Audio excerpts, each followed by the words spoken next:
So, eto guys, no? Ayan, no? Prosperity lies ahead. So, ibig sabihin nito guys, kasaganaan ang nag-aantay sa inyo, mga kapiksi. And sabi ko naman sa inyo guys, di ba, kanina, meron kayong mga manifestation, new manifestation about money, career, kung career man yan, kung negosyo man yan, or kung ano man yung source of income na minamanifest nyo. It's coming to you, mga kapiksi. Dadating siya sa inyo, okay? And ito rin yung sinabi sa inyo na prosperity lies ahead. Ibig sabihin yung kasaganaan, nandyan lang sa harap nyo, nag-aantay lang. Kailangan lang maalis nyo tong mga blocks na to. Ito guys, kasi yan, nakikita nyo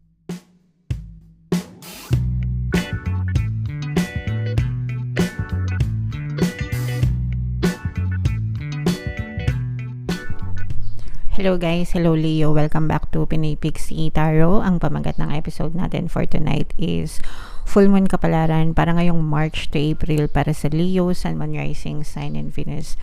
Shuffle ko yung cards guys, hanapin ko yung energy ng Moon at saka yung energy ng Leo.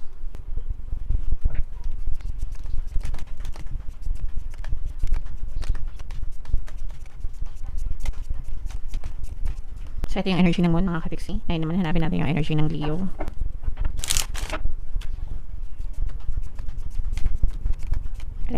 Excuse me. So, Leo, kayo ay represent ng King of Wands sa ating spread. Ito yung combination, guys, ng positive and negative energy. General reading lang, guys. Pwede mag-resonate, pwedeng hindi. So, yung full moon ngayong March, mga kapiksi, ay sa March 24, tapos yung next na full moon naman ay sa April 23. So, ang reading na to guys, ay para sa period na yan. And ang pangalan ng ating full moon ay Worm Moon, mga kapiksi. So, dito, ito yung combination guys ng positive and negative energy.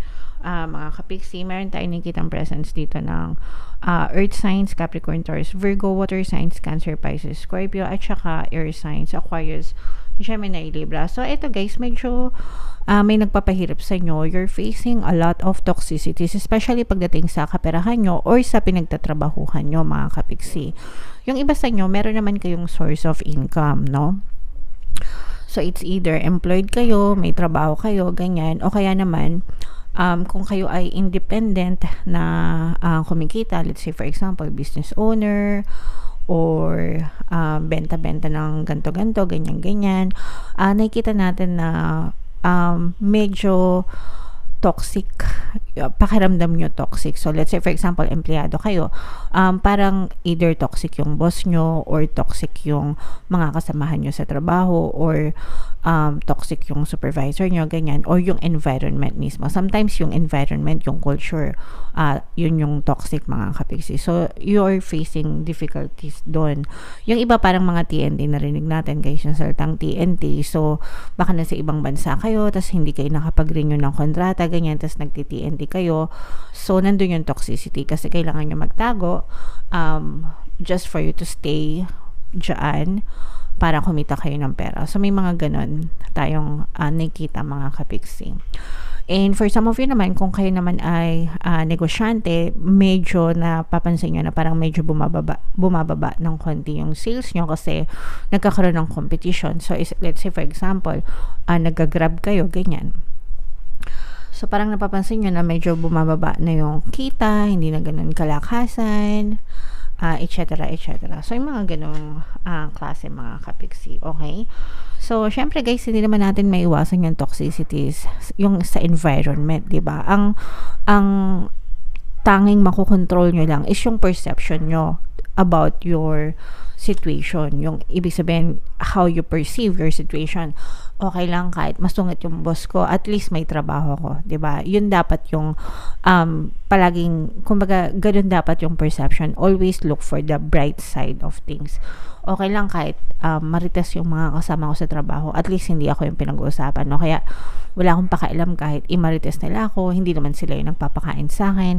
Nandito ako para magtrabaho, hindi para makipagplastikan sa kanila. Yung mga ganun guys, okay? So always look at the brighter side of things. O kaya naman yung perception nyo, di ba? I-tweak nyo lang ng konti kapag kaiba yung ginawa nyong pananaw sa buhay, less stress, less toxicities yung may experience nyo guys. Tsaka palagi nyo iisipin para sa pamilya nyo, kasi nakikita natin na you're doing your best, everything you can, lahat ng pagtsatsaga nyo, ito guys, lahat ng pagtsatsaga nyo, pagtitiis nyo, para sa pamilya nyo, especially kung may mga anak kayo, no? Or kung meron kayong mga old parents, let's say for example, wala ka namang anak, single ka, pero yung mga parents mo, no, or siblings mo, sa'yo pa rin nakasalalay or nakadepende, ganyan, nakasandal. So, para sa kanila, kaya kayo kumikilos. Yun yung palagi nyong iisipin na I'm doing these sacrifices para sa pamilya ko. Ginagawa ko itong mga sakripisyo na to para sa pamilya ko. Okay? Pero nakikita natin na yun din, no? Kaya nalalampasan nyo to is talagang dahil sa pamilya nyo. So, maswerte kayo sa pamilya nyo, Leo, kasi nagkakaroon kayo ng lakas ng loob na lumaban para sa kanila. Alright? So, what else? Tingnan pa natin. May mga bagong opportunities na pwedeng ipagkaloob sa'yo sa universe. Another chance. Yung iba sa inyo pwedeng mag-upgrade, guys. Yes. So, pwedeng mag-upgrade. Nakikita natin na parang parang sinusubukan yung alisin yung mga balakid sa buhay nyo, no? Yung mga toxicities na yan. Kasi kapag finocus nyo yung attention nyo dyan sa mga toxicities na yan, talaga namang lalo kayo matotoxic. Pero nakikita natin na unti-unti nyo nang pinuputol yung kanigahan nyo. Guys, kasi ayaw nyo magkaroon ng roadblocks, no? So, parang kayo din mismo na-realize nyo na, ito pala yung balakid ko, titigilan ko na yung karareklamo kasi the more na nagrereklamo ako, the more na minamalas ako sa buhay, okay? And the more na ginagawa nyo yan, guys, the more na binibigyan kayo ng chance ni universe para ma-experience nyo yung kasaganaan sa buhay. So, ito guys, nakikita natin, for some of you, may mga manifestation na magaganap kayo, no? Especially pagdating sa kaperahan. Let's say, for example, minamanifest nyo na magkaroon ng bagong work, pwede nyo ma-experience yan. Minamanifest nyo na malipat kayo ng department, mamamanifest nyo yan. Ibig sabihin, makakita kayo ng movement. Minamanifest nyo na magkaroon kayo ng extra na source of income, dadating sa nyo yung mga opportunities, okay? So, kung ano man yung minamanifest nyo regarding sa kaperahan, mga kapiksi, you will see evidence ngayong full moon season na, ito pala, ito yung simula. So, i-take advantage ko to, itutuloy-tuloy ko to para talagang ma-reach ko yung 100% na full manifestation ng desire ko, okay? So, keep on manifesting, guys. Keep on moving forward towards your goal hanggang sa talaga ma-experience nyo 100% ng inyong manifestation. Napakasarap sa pakiramdam, guys, kapag na-manifest nyo na yung mga gusto nyo sa buhay. Alright? So, yeah. Comment down below, Leo, if feeling nyo naka-resonate kayo dyan. Okay? So, tingnan natin yung additional na mensahe para sa inyo, Leo. Shuffle ko to, guys. Habang sinashuffle ko to, panoorin nyo muna tong video natin regarding sa ating paano mag-manifest ng abundance video course. Kapiksi, sawa ka na ba sa mga struggles at hirap sa buhay mo? Masipag ka ba at masikap sa buhay ngunit hindi ka pa rin umaasenso? Ilang beses ka na bang nag-attempt magnegosyo at mag-invest pero palagi ka pa rin nalulugi? Sa pagkakataon na ito ay maaaring may subconscious beliefs ka na nagiging balakid sa iyong pag-unlad at pagyaman. Introducing, paano mag-manifest ng abundance video course. Dito ay matututunan mong ma-overcome ang mga balakid mo para tuluyan ka ng umunlad, umasenso, sumagana, maging matagumpay, successful at maswerte sa iyong kabuhayan, pera, trabaho, negosyo, salapi at kaperahan ng bonggang-bongga.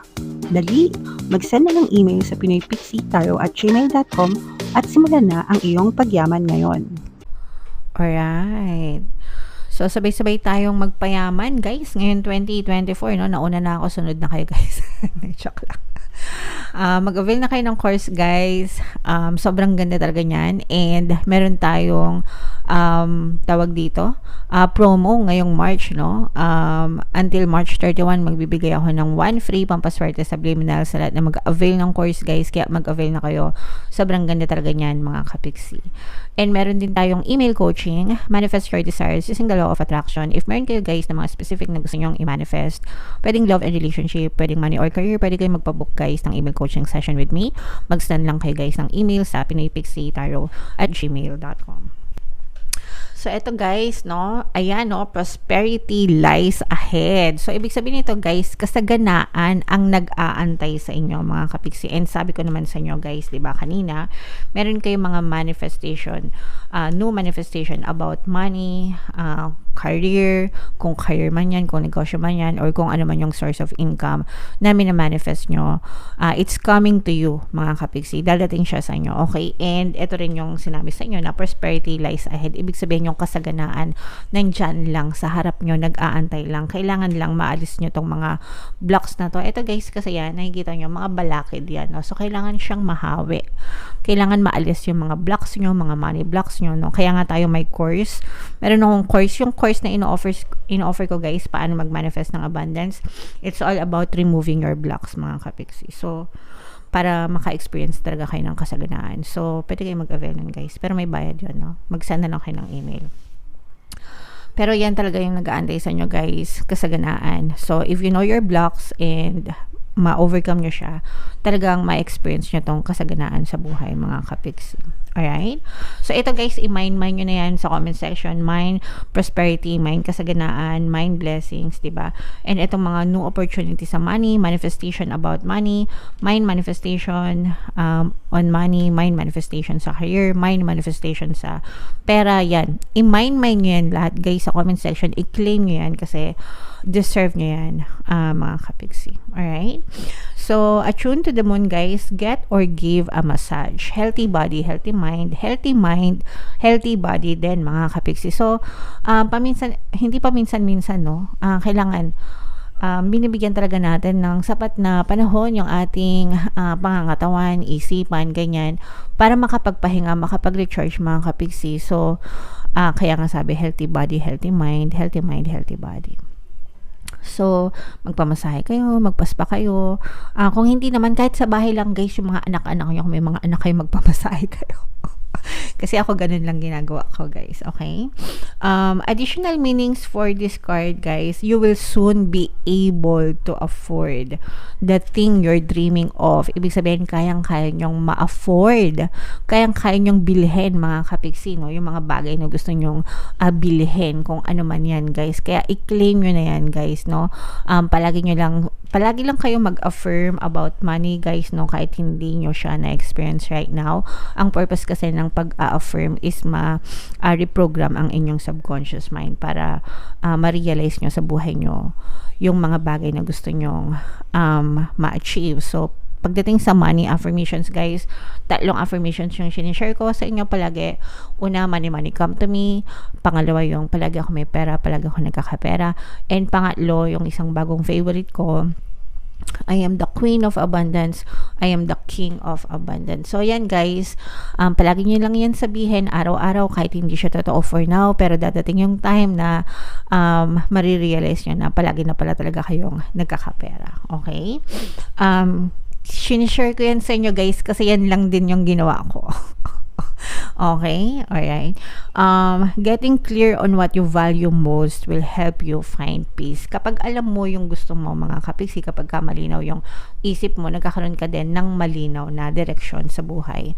And mas payapa yung buhay nyo. Kasi mas nakafocus kayo dun sa gusto nyong ma-achieve kesa dun sa mga reklamo nyo sa buhay. Okay? Again, take some time out to pamper yourself. Kailangan natin yan, paminsan-minsan, mga kapiksi. Hindi nyo naman kailangan gumastos ng bonggang-bongga, no? Kahit yung mga modest lang. Guys, ang importante is you treat yourself, you pamper yourself, mga kapiksi, no? Kung wala kang pampamanicure, pampapedicure, di bumili ka ng Cutix, di ba? Magkano lang yan? 30 pesos. Ikaw maglinis ng kuko mo, at least na pamper mo yung sarili mo. Yung mga ganun, guys. Okay? And start a standing order to a savings account, no matter how small. So sabi nga, 'di ba, prosperity lies ahead. Ibig sabihin papasok sa inyo yung kasaganaan. So ihanda niyo na yung mga savings account nyo, guys, para meron na kayong paglalagyan ng mga pera nyo, 'di ba? Ngayon kung hindi naman kayo wala naman kayong pang-open ng savings account, kahit alkansya, mga kapiksi tayo, mga Pinoy, mahilig tayo sa alkansya. Ako simula nung bata ako, mahilig ako mag-alkansya until now. Basta hindi na yung literal na alkansya, pero mga pitaka ganyan. So pwede nyo ilagay yung mga pera nyo doon, mga kapiksi. Ang importante is makapagsimula kayo, makapag-develop kayo ng habit of saving. Kasi nga, money speaks one language, sabi nga, if you save me now, I will save you later, no? Yun yung sinasabi ng pera. Kapag sinave mo yung pera ngayon, in the future, ikaw naman yung isi-save ng pera kapag kailangan mo na siya. Okay? Alright, so yeah. Comment down below, Leo, if feeling nyo naka-resonate kayo dyan sa mga messages na yan, guys. Comment down below. And yung mga pinapamain-main ko sa inyo, ito guys, kasaganaan, prosperity, itong mga manifestation sa pera, i-main-main nyo na yan. Deserve nyo yan, mga kapigsi. So, ito yung mga pampaswerte subliminal natin, guys. Pakinggan nyo para talaga maging maswerte kayo. And ito naman yung ating success stories ng paano mag-manifest ng abundance video course. Click here to subscribe, guys, and click here to join our membership program. Thank you for liking, sharing, and subscribing. See you again next time. I love you all, guys. Have a nice day. Bye-bye.